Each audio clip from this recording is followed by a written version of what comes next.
Mike Teunissen heeft woensdagavond in zijn geboortedorp IJsselstein het zilveren bijtje gekregen. De gele truidrager uit de Tour de France kreeg de onderscheiding in het bijzijn van familie, fans en sportwethouder Anne Thiele, opgespeld door burgemeester Hans Gielissen. Teunissen is de eerste Limburger ooit die in het geel heeft gereden. Het zilveren bijtje karakteriseert wat mij betreft voornamelijk dat we als Venray-zijnde gewoon trots zijn op wat hij gepresteerd heeft. Het bijtje, bezig bijtje, dat blijft hij doen. Dus wat ons betreft een topper, grote klasse wat hij heeft gepresteerd. En daar zijn wij trots op. En dit vergeten wij nooit meer, IJsselstein vergeet het nooit meer en ik denk Michael helemaal niet meer. Teunissen werd door de plaatselijke fanfare opgehaald en in een open auto naar het partycentrum gebracht.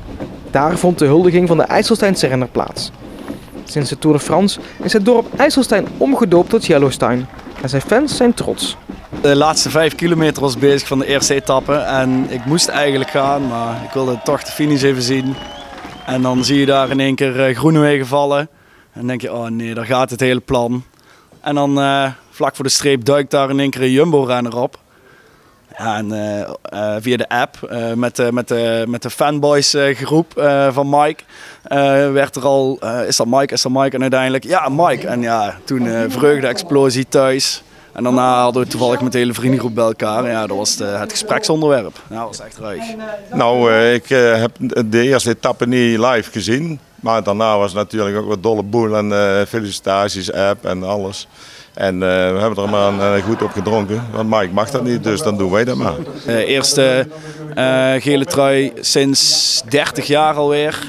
Ja, dat mag je wel even in het zonnetje gezet worden, vinden wij. Nou zie ik jullie allemaal in shirts. Is dat een initiatief vanuit het dorp? Ja, dat is een Cas, dat is een neefje van Mike, die woont er langs en die is echt een super fan. En die heeft alles op poten gezet en perfect geregeld. Mooi in een paar dagen tijd mooie shirtjes laten maken waar we ook weer trots op zijn.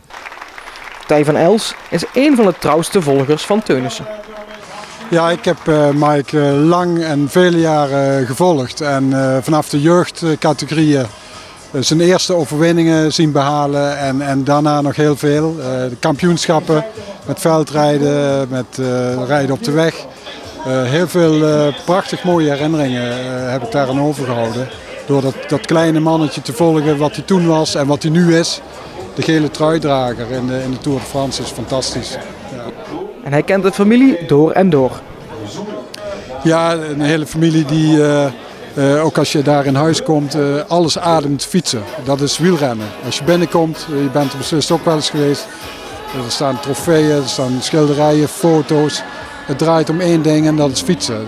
Martin en Anita die jarenlang kriskras door Europa gingen. Ieder weekend 2, 3 keer in de week. En dan ook nog eens naar de trainingen, ook voor Brit. Alles wielrennen. Wielrennen. Alles om zeg maar de ambitie van die renners, Brit en Mike, om die in te kunnen vullen. Om daaraan tegemoet te kunnen komen. En dat je dan zo'n succes boekt, dat is geweldig prachtig.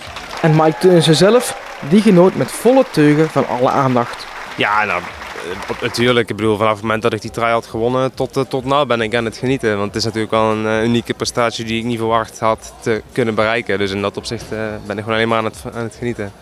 Ik ken superveel reacties, ook Twitter, Instagram, Facebook, noem allemaal maar op. Dus ja, ik moet eigenlijk nog een keer, als ik er nog tijd voor heb, alles op een rijtje zetten. Maar het was genoeg in ieder geval. Er zijn heel veel mensen die ervan hebben genoten, hier ook de sport en zo. Daar zijn er allemaal vol van. Ja, dat is toch wel mooi. Ja, nee, zeker. Ik bedoel, ik zit midden in de Tour. Daar krijg ik ook niet echt nog een idee van wat het eigenlijk allemaal losmaakt. Maar nou, ja, zoals vandaag en ook met de criterium zie je wel dat het toch wel echt leeft. En toch wel erg leuk om dat dan te kunnen delen met alle supporters. Ja, dan vang je het zilveren bijtje van de gemeente Venray, hoogtepunt. Ja, ik denk hoogtepunt inderdaad van de prestaties dat tot dit heeft kunnen leiden. Ik vind het wel een leuk bijtje in ieder geval, dus het ziet er wel goed uit denk ik. Komende vrijdag start Mike in het profcriterium van Maastricht. En daarna volgen nog enkele belangrijke wedstrijden. Ja, EK en Bing Bang Tour zijn eigenlijk nog 2 grote doelen voor mij. En dan heb ik even rust. Dan hoop ik op een WK-selectie, maar dat is nog afwachten. En daarmee valt of staat eigenlijk ook nog andere programma's. Dus ja, zeker is dat ik na de Bing Bang Tour even rust pak van alle hectiek. En dan moet ik even kijken wat dan de rest nog wordt. Maar er zitten er ongetwijfeld nog een aantal mooie koersen tussen. En hoop ik nog een mooi jaar af te kunnen sluiten. Maar dit nemen we zo nooit meer af. Je blijft altijd in de geschiedenis staan als Teunissen, gele truidrager. Na zoveel jaar ritzegen. Nee, daarom. Ik probeer mij nog goed mogelijk te verzorgen. Maar ja, kijk, als het nou niet gebeurt en heel de rest van het seizoen lukt niet meer, dan maakt het in principe nog niet veel uit. Want dan hebben we het hoogtepunt al gehad. Dus ja, die pakken ze inderdaad nooit meer af. Nee.